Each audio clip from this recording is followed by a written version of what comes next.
7वां अध्याय चंड और मुंड का वध। मैं मातंगी देवी का ध्यान करता हूँ। वे रत्न में सिंहासन पर बैठकर पढ़ते हुए तोते का मधुर शब्द सुन रही हैं। उनके शरीर का वर्ण श्याम है। वे अपना एक पैर कमल पर रखे हुए हैं और मस्तक पर अर्धचंद्र धारण करती हैं तथा कहार पुष्पों की माला धारण किए वीणा बजाती हैं। उनके अंग में कसी हुई चोली शोभा पा रही है। वे लाल रंग की साड़ी पहने हाथ में शंख में पात्र लिए हुए हैं। उनके बदन पर मधु का हल्का हल्का प्रभाव जान पड़ता है और ललाट में बेंदी शोभा दे रही है। ऋषि कहते हैं, तदंतर शुंभ की आज्ञा पाकर वे चंडमुंड आदि दैत्य चतुरंगणी सेना के साथ अस्त्र शस्त्रों से सुसज्जित हो चल दिए। फिर गिरिराज हिमालय के स्वर्ण में ऊंचे शिखर पर पहुंचकर उन्होंने सिंह पर बैठी देवी को देखा। वे मंद मंद मुस्कुरा रही थी। उन्हें देखकर दैत्य लोग तत्परता से पकड़ने का उद्योग करने लगे। किसी ने धनुष तान लिया, किसी ने तलवार संभाली और कुछ लोग देवी के पास आकर खड़े हो गए। तब अंबिका ने उन शत्रुओं के प्रति बड़ा क्रोध किया। उस समय क्रोध के कारण उनका मुख काला पड़ गया, ललाट में भौहें टेढ़ी हो गई और वहां से तुरंत विकराल मुखी काली प्रकट हुई जो तलवार और पास लिए हुए थी। वे विचित्र खंडवांग धारण किए और चीते के चरण की साड़ी पहने नरमुंडों की माला से विभूषित थी। उनके शरीर का मांस सूख गया था, केवल हड्डियों का ढांचा था जिससे वे अत्यंत भयंकर जान पड़ती थी। उनका मुख बहुत विशाल था, जीभ लपलपाने के कारण वे और भी डरावनी प्रतीत होती थी। उनकी आंखें भीतर को धसी हुई और कुछ लाल थीं। वे अपनी भयंकर गर्जना से संपूर्ण दिशाओं को गुंजा रही थी। बड़े बड़े दैत्यों का वध करती हुई वे महाकाली देवी बड़े बड़े दैत्यों का वध करती हुई वे कालिका देवी बड़े वेग से दैत्यों की सेना पर टूट पड़ी और उन सबको भक्षण करने लगी। वे पार्श्व रक्षकों, अंकुशधारी महावतों, योद्धाओं और घंटा सहित कितने ही हाथियों को एक ही हाथ से पकड़कर मुंह में डाल लेती थी।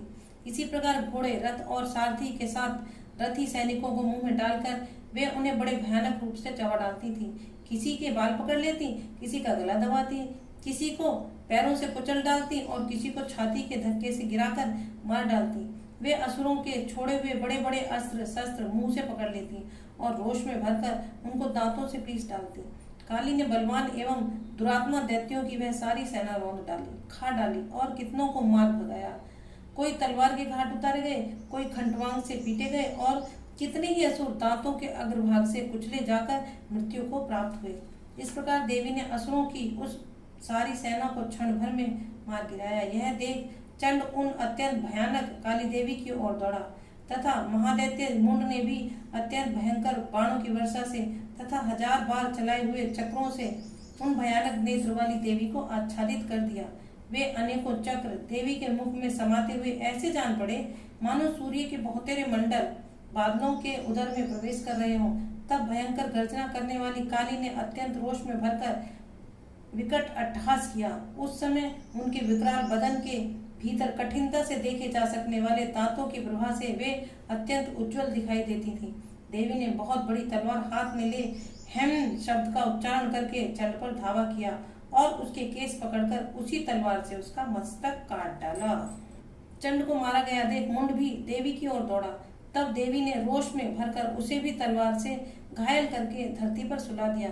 महापराक्रमी चंड और मुंड को मारा गया देख मरने से बची हुई बाकी सेना भय से व्याकुल हो चारों ओर भाग गई। तदंतर काली ने चंड और मुंड का मस्तक हाथ में ले चंडिका के पास जाकर प्रचंड अट्टहास करते हुए कहा, देवी, मैंने चंड और मुंड नामक इन 2 महापशुओं को तुम्हें भेंट किया है।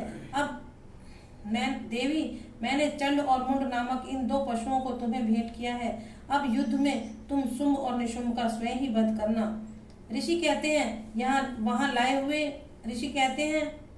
वहां लाए हुए उन चंड मुंड नामक महादैत्यों को देखकर कल्याणमयी चंडी ने काली से मधुर वाणी में कहा, देवी, तुम चंड और मुंड को लेकर मेरे पास आई हो, इसलिए संसार में चामुंडा के नाम से तुम्हारी ख्याति होगी।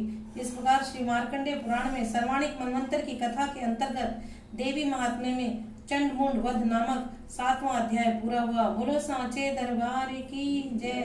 बोलो सतिया जोता वाली माता तेरी सदा ही जय जयकार।